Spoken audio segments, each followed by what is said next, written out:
اچھا مولانا صاحب، پانچواں سوال یہ ہے، اشفاق بھائی نے مانسرا سے بھیجا ہے۔ کہتے ہیں کتابوں میں واقعات ملتے ہیں، فلاں امام نے دن میں 200 رکعت نوافل پڑھے ہیں اور فلاں امام نے دن میں 10 قرآن ختم کیے ہیں، یہ کیسے ممکن ہے؟ بھائی حافظ صاحب، آپ نے جو سوال کیا، اشفاق بھائی نے سوال بھیجے ہے کہ آج کل کئی جو ہے دانشور اس پر بھی باتیں کر رہے ہیں کہ یہ کیسے ممکن ہے کہ ایک آدمی دن کو جو ہے 500 رکعت پڑھ رہے، 200 رکعت پڑھ رہے، یا دن کو جو ہے 2 مرتبہ 3 مرتبہ 10 مرتبہ قرآن ختم کر رہے۔ ہم تو ایک سپارہ بھی نہیں پڑھ سکتے، ہم تو 10 رکعت نفل بھی نہیں پڑھ سکتے، تو یہ کیسے ممکن ہے؟ جیسے کہ حضرت امام ابو یوسف رحمہ اللہ کے بارے میں مشہور ہے کہ وہ قاضی القضاء ہونے کے باوجود بھی، یعنی چیف جسٹ ہونے کے باوجود بھی وہ دن کو 200 رکعت پڑھتے تھے۔ تو یہاں کئی دانشور اس پر بھی سوال اٹھا رہے ہیں کہ بھئی یہ کیسے ممکن ہے؟ تو میں کہتا ہوں کہ بھئی آپ اپنے آپ کو ان پر قیاس نہ کریں۔ دیکھو، آپ ہمارے تھوڑے سے عرصے کے پہلے اپنے بزرگوں سے پوچھ لیں کہ پہلے لوگ حج کس طرح جاتے تھے، حج کے لیے پیدل جاتے تھے۔ آج اگر کوئی یہ سوال اٹھائے کہ بھئی یہ پیدل جانا تو ناممکن تھا، آج ہم جہاز پہ جا رہے ہیں، اتنے تک جاتے ہیں۔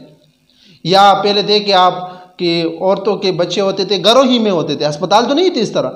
تو آج اگر کوئی کہے کہ بھئی اس وقت آپریشنیں نہیں تھی، اس وقت لیڈی ڈاکٹریں نہیں تھی، تو یہ کیسے ممکن ہے؟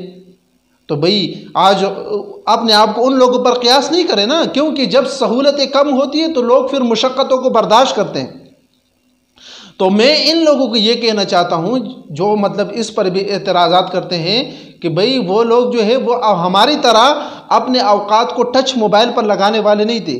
آج اگر ہم فیس بک، واٹس ایپ ان چیزوں کو چھوڑ کر تو ہم بھی دن کو 500 رکعت پڑھ سکتے ہیں اگر ہم میں اس چیز کا جذبہ ہو۔ اور پھر دیکھو نا، جذبے کی بات ہے کہ جو لوگ یہ کہتے ہیں کہ بھئی یہ کیسے ممکن ہے کہ امام اعظم ابو حنیفہ رات کے وضو پر صبح کی نماز پڑھتے تھے، یہ تو ہو نہیں سکتا، نیند نہیں آ رہی تھی ان کو۔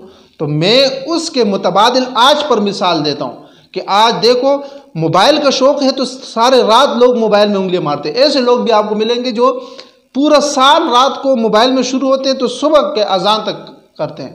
تو ان لوگوں کو اللہ کے ساتھ ان کی محبت تھی، ان کے لیے وہ مشغلہ تھا۔